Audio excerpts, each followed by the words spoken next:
बात है ना, कोई गांव में मर जाए, पड़ोस में मर जाए, घर में मर जाए तो ये दुख की बात होती है। उसका एक मित्र था, वो आया और आकर के कहा, मित्र गांव में तो अमुक आदमी की मृत्यु हो गई, कैसा संसार है और कैसा जीवन है।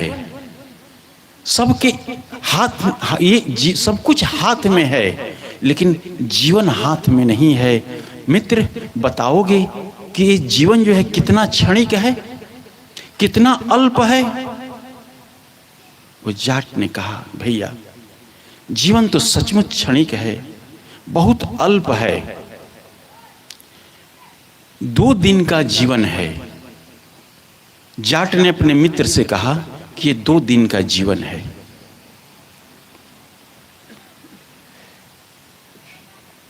उस जाट ने कहा, कहे धन, उसका धन्ना जाट नाम था, कहे धन्ना जाट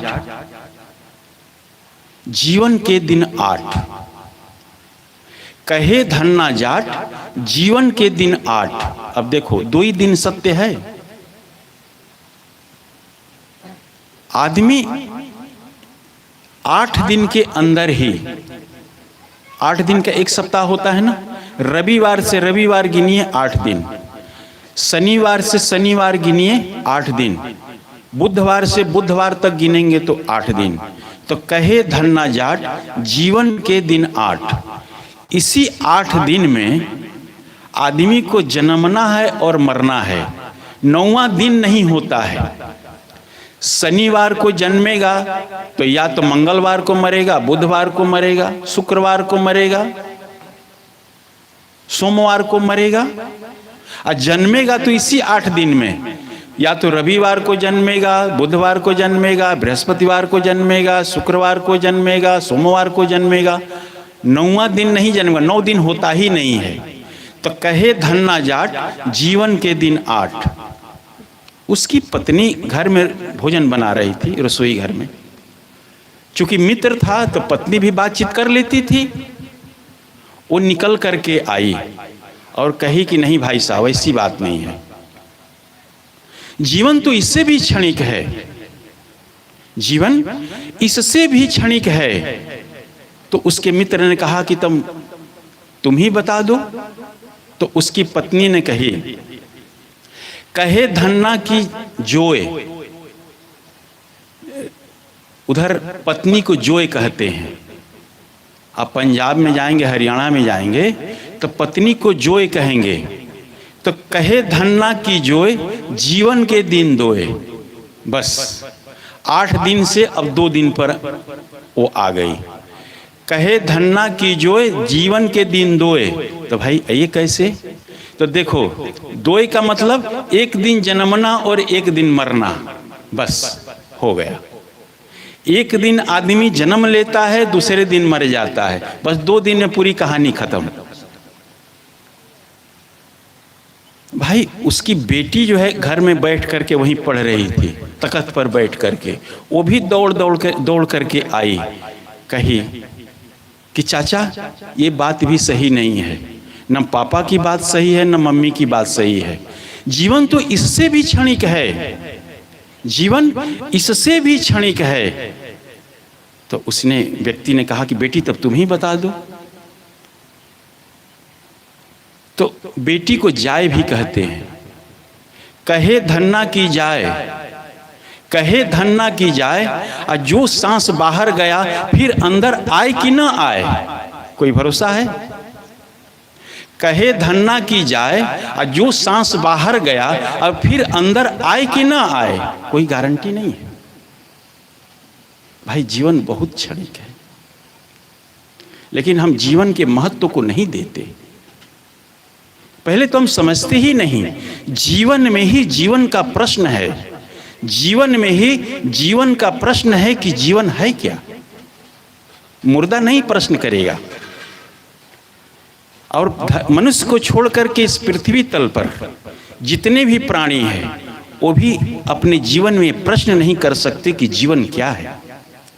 मनुष्य ही ये प्रश्न अपने जीवन में कर सकता है कि जीवन क्या है। हम जीवन तो जी रहे हैं, लेकिन जो सबसे बड़ा जीवन का प्रश्न है कि जीवन क्या है, हम इसी को नहीं जानते। जीवन क्या है? किसी से पूछिए कि जीवन क्या है, मैं कौन हूं, तो पता नहीं। एक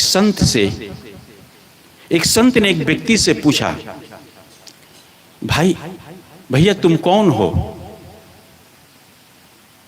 एक संत ने एक व्यक्ति से पूछा कि भाई कौन है आप?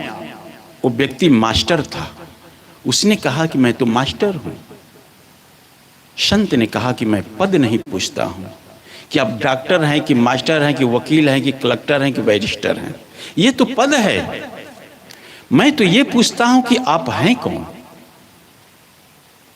वो व्यक्ति ने कहा कि मैं मनुष्य हूं। संत ने कहा कि मैं ये नहीं पूछता हूं कि आप गाय हैं कि बैल हैं कि ऊंट हैं कि कुत्ता हैं कि बिल्ली हैं। मैं ये भी नहीं पूछता हूं कि आप कहते हैं कि मैं मनुष्य हूं, मैं ये भी नहीं पूछता हूं। मैं तो सिर्फ इतना पूछता हूं कि आप कौन हैं। वो व्यक्ति ने कहा कि मैं ब्राह्मण हूं।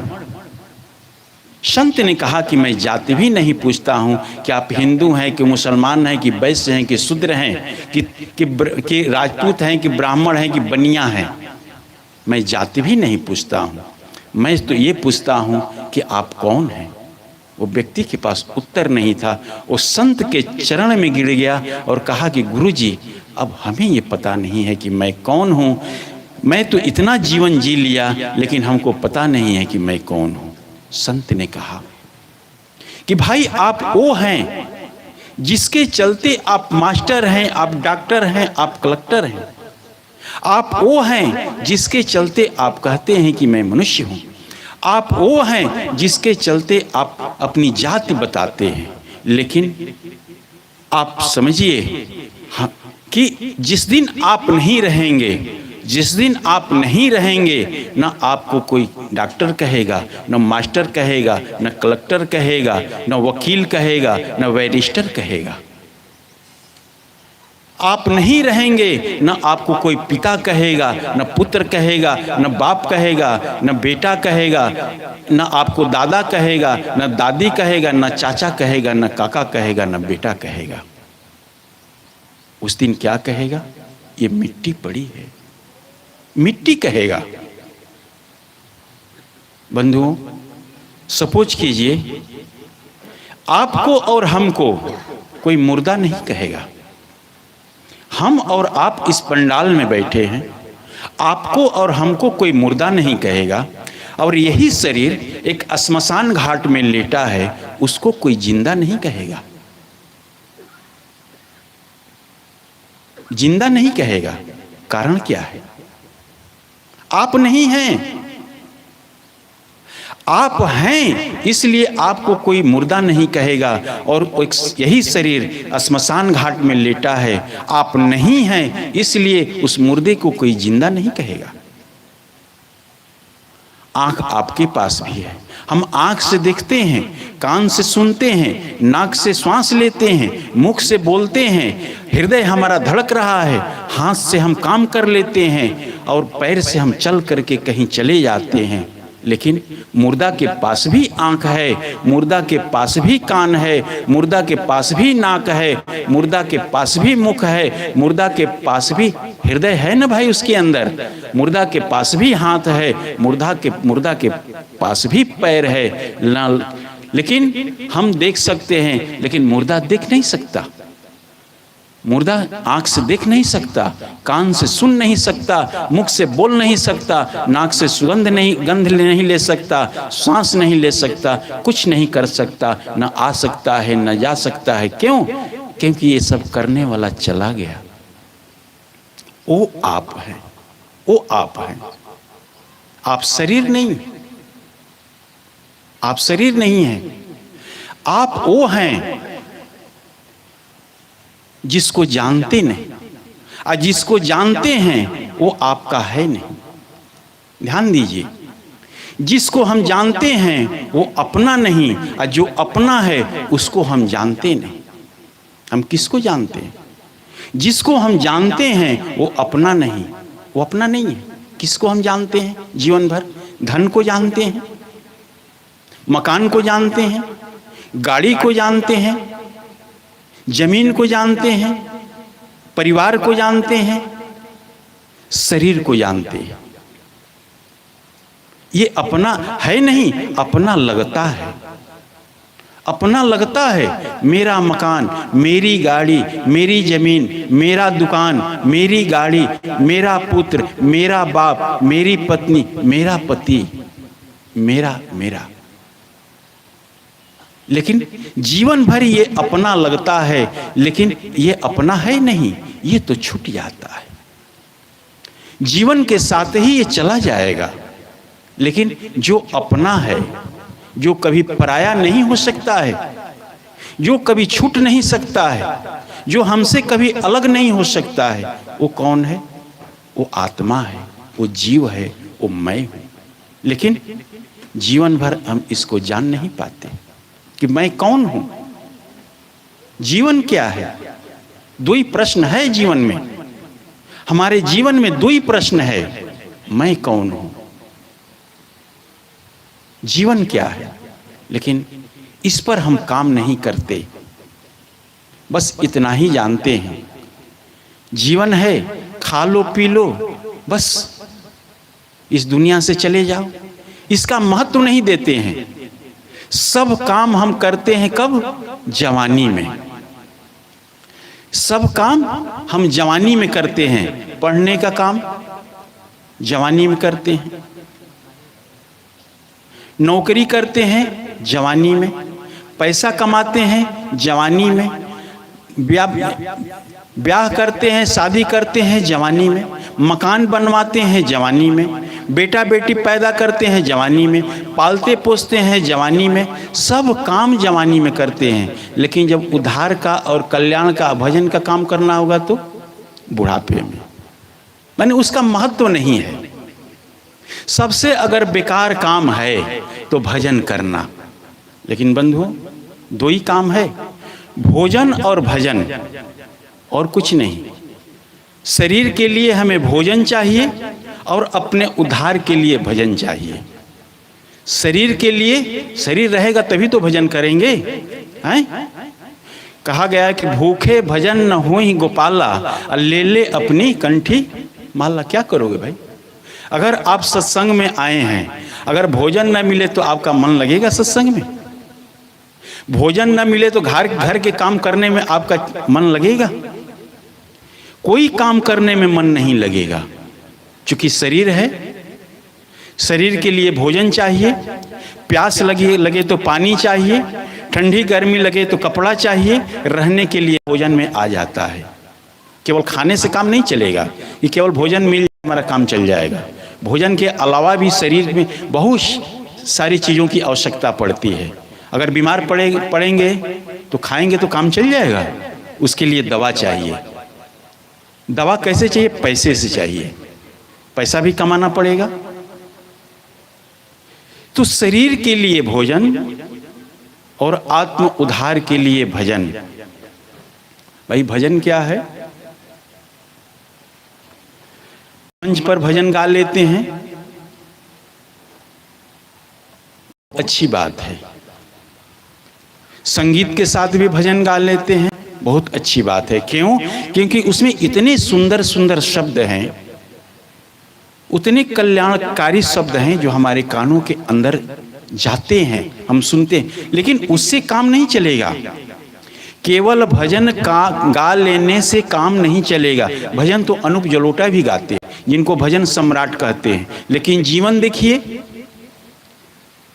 अनूप जलोटा भजन गाते हैं, लेकिन उनका जीवन देखिए, उनके जैसा भजन गाने वाला कोई नहीं है। लेकिन मांस खाते हैं, क्या फायदा है भजन गाने से? शराब पीते हैं, क्या मतलब है भजन गाने से? केवल भजन गाने से काम नहीं चलेगा, भजन के अनुसार अपने जीवन को लेकर के चलना पड़ेगा।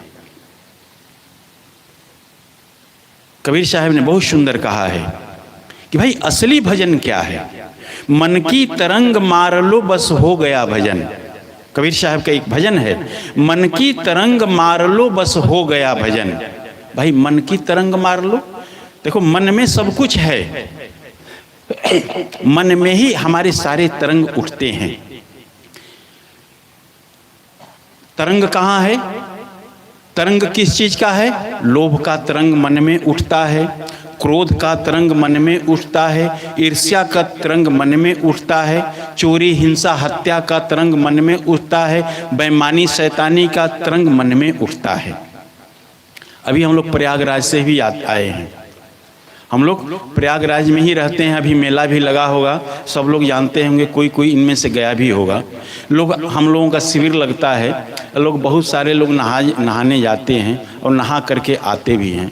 तो हम लोग एक प्रश्न पूछते हैं कि भाई आप कहाँ गए थे? तो गंगा जी नहाने गए थे। अच्छा, क्यों नहाने गए थे? तो कहे कि भाई जो जीवन में पाप है उसको धुलने के लिए हम साल भर पाप करेंगे और गंगा में एक दिन आकर के नहा लेंगे तो पाप धुल जाएगा। सही बात है। तो हम लोग एक प्रश्न पूछते हैं, भाई गंगा जी में नहाए हैं तो आपका तन धुला है कि मन धुला है? तो कहते हैं कि भाई तन धुला है। अच्छा ये बताइए, पाप जो है तन में है कि मन में है? पाप तन में है कि मन में है? तब चुप, अब उनके पास कोई उत्तर नहीं है।